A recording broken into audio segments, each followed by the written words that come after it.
Olá, alunos! Tudo bem com vocês? Sou Keila Batista, professora de História, e vamos continuar aí discutindo os assuntos referentes, então, à nossa disciplina, né? Como eu venho sempre falando para vocês, inicialmente a gente vai fazer essa retomada dos conhecimentos que vocês viram ano passado.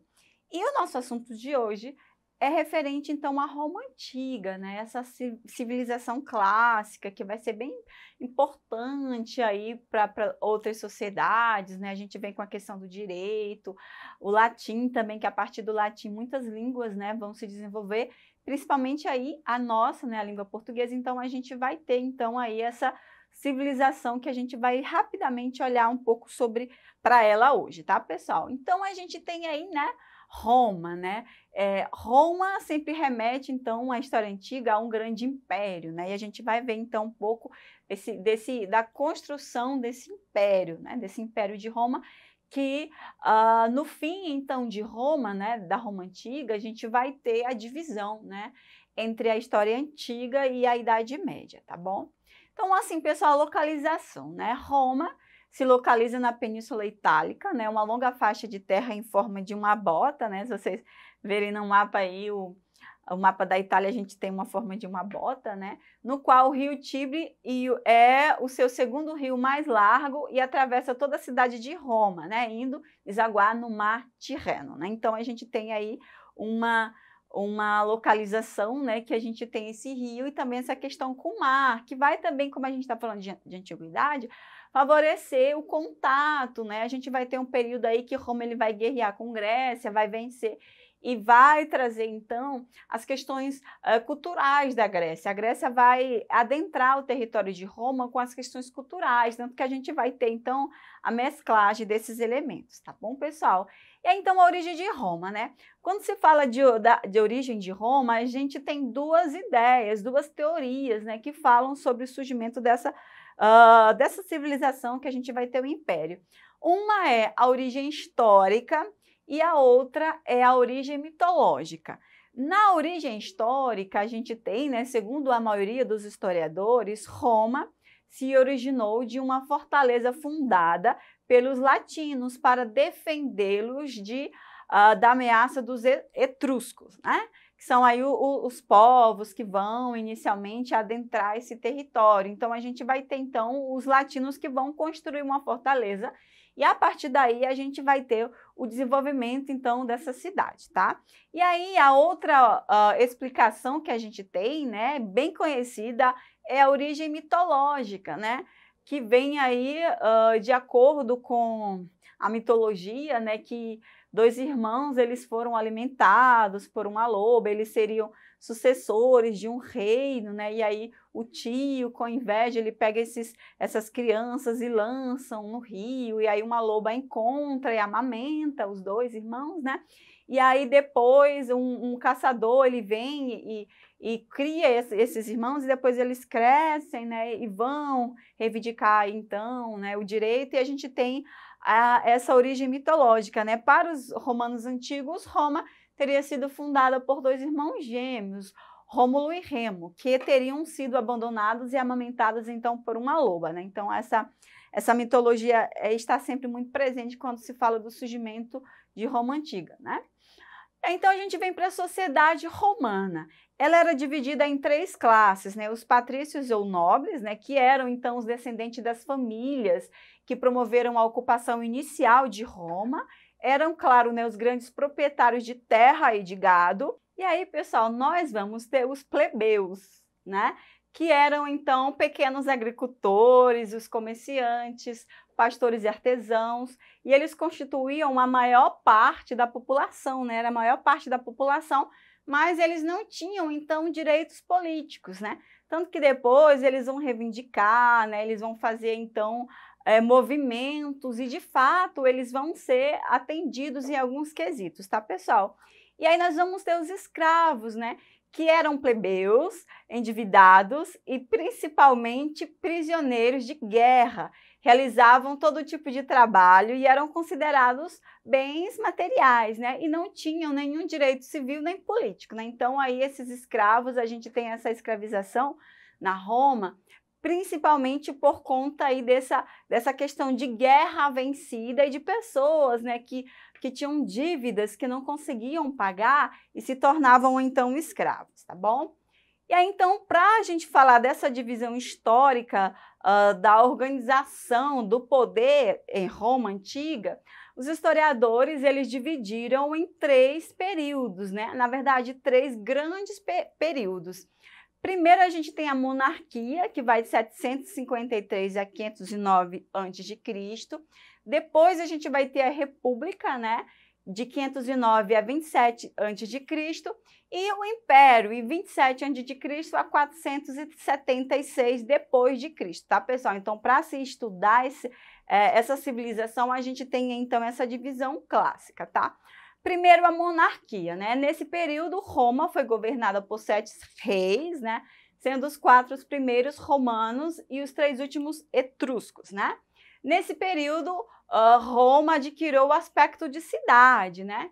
E aí o último rei, né, etrusco foi Tarquínio, o soberbo, então aí ele foi deposto, né, em 509, no seu lugar ficaram então 2 magistrados chamados cônsules, né? Com isso terminava o período monárquico e se tinha início o período da república, né? Como eu disse para vocês, a gente vai muito ter influência do direito, né, romano, porque Roma, né, ele vai discutir essa questão da república, né, uma coisa nossa.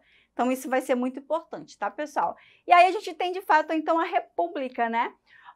O período onde os patrícios tinham o poder e controlavam as instituições políticas, exercendo, então, o governo, né, em benefício próprio, porque na monarquia os patrícios eles vão questionar, né? Porque apesar deles serem os comerciantes, eles terem o poder, mas o poder estava na mão do rei. Então, aqui na república, eles vão questionar e, de fato, a gente vai ter, então, né, essa república. E nessa época, né, é a época onde teve início a expansão de Roma pela Península Itálica, né? Então, Roma aí, ela vai ser o Império Romano, né? Vai ser um império assim, que vai ter uma extensão territorial muito grande, a ponto que no final vai ficar difícil para a administração conseguir, né, dar conta de tanta vastidão de território, né? Eu acho que vocês já ouviram falar a expressão, todas as estradas levam a Roma, né? Porque era mais ou menos esse sentido. Roma se expandiu tanto que praticamente todos os lugares, então, levavam a esse império e faziam parte desse império, tá, pessoal? E aí, então, a gente tem a estrutura do poder, né? O Senado, que controlava os magistrados, aí tem toda a distribuição, né? Que aí a gente tem a Assembleia Popular, que vai eleger os magistrados, né? O Conselho da Plebe aí também, que vai eleger, então, aí os magistrados, tá? E aí, sobre o Império, né, a gente tem no Império as instituições republicanas como o Senado e as magistraturas foram mantidas, né? Mas então elas vão ter o seu poder reduzido, né? A gente ainda vai ter, então, o imperador, que vai ser o Senhor Supremo, né? A sucessão imperial não obedecia a nenhuma regra fixa, né? O poder era de origem militar e o próprio imperador escolhia aí o seu sucessor, né? O Senado somente confirmava a sua decisão. E claro que isso dava uma questão muito complexa, né? Porque o próprio imperador escolhia o outro que deixava. Então, a gente vai ter essa forma de governo, tá, pessoal? E aí, aqui a gente tem os principais imperadores, né? O Caio Otávio, que foi o primeiro, o Calígula, né? Que vai ser bem excêntrico aí nas suas decisões, o Nero, o Marco Aurélio, o Tibério e o Teodósio, né? Que o Teodósio é quando a gente já vai para o fim do Império Romano, que ele vai oficializar, então, o cristianismo como uma religião oficial, né, de Roma, porque até então Roma, assim como Grécia, tinham vários deuses, né? E aí, claro que antes disso, de acordo com o relato aí do cristianismo, né, os cristãos eles sofreram perseguições, eles não tinham direitos a culto, mas a gente vai ter então aí essa oficialização do cristianismo como a religião oficial do Império Romano, tá? E aí a gente tem o fim, né? Quais as causas do fim? A gente tem o crescimento do cristianismo, né, culminado com o Edito de Milão, né, que eu falei para vocês em 313, assinado por Constantino. a gente vai ter invasões bárbaras e a falta de mão de obra escrava também, pessoal. Porque o que acontece? Roma, ele vai se dividir, né? Vai ser um império tão grande que vai ter divisão. O Oriente, né? E o Ocidente. Então, o Ocidente, ele vai ser tomado, né? Logo, assim, por invasões de bárbaros, mas o Oriente, ele vai resistir um pouco mais. E lá no Oriente é onde a gente vai ter a Constantinopla, que é a cidade construída a partir de Constantino, né? Então, esse Império do Oriente, ele vai demorar, né, a ter fim. Ele vai resistir um pouco mais do que o outro. E aí, como eu disse para vocês, com esse evento a gente tem a finalização, né, da história antiga. Para a gente terminar essa discussão, né, sobre essa civilização antiga, a gente tem o nosso exercitando aqui bem fácil. Vamos lá. Os últimos séculos da história romana foram marcados por crises e profundas transformações. Uma dessas mudanças significativas se estabeleceu com o Edito de Tessalônica, que, né, determinou a divisão do Império em Ocidente e Oriente, tornou o cristianismo a religião oficial do Império, colocou fim na perseguição contra os cristãos, né, transferiu a capital romana para Constantinopla e anunciou a extensão da cidade romana para todos os habitantes do Império. Pessoal, aqui a gente vai ter esse edito também, como eu falei para vocês, conhecido como Edito de Milão, né? A oficialização do cristianismo como a religião oficial, né? Tanto que as nossas sociedades contemporâneas, né, as sociedades que vão se desenvolver depois, elas vão sofrer essa influência, né? A gente vai ter o cristianismo como a religião oficial aí de vários países, né? A partir, então, do Império Romano, né? A gente vai ter depois a criação da Igreja Católica, que vai perpetuar aí por muito tempo em outros espaços, ok? Pessoal, então não esqueçam de acessar a nossa plataforma e até a nossa próxima aula. Tchau!